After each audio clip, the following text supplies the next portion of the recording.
ukuran kata-kata percaya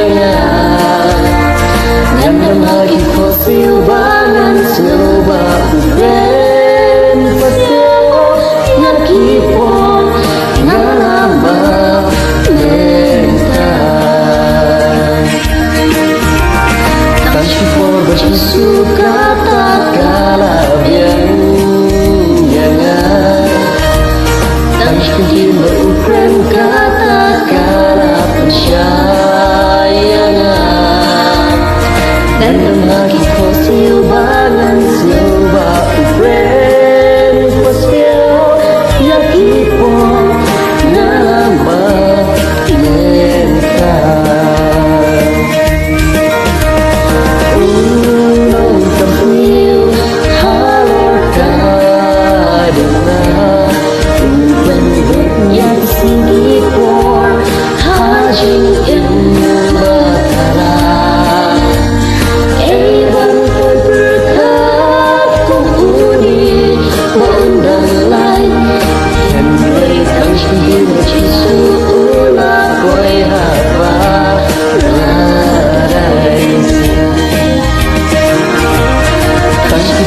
Yesus kata-kata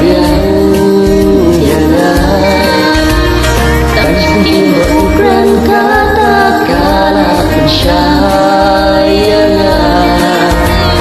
dan berbagi fosil bangan sebuah ukuran fosil yang kipon ngalama mental.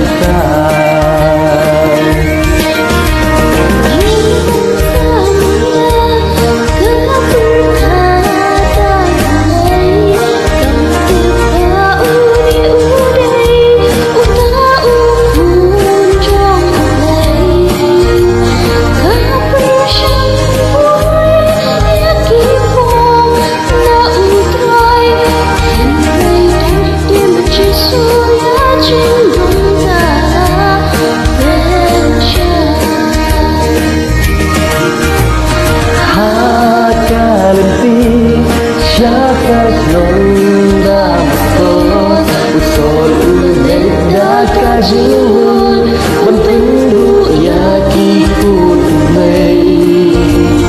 rajin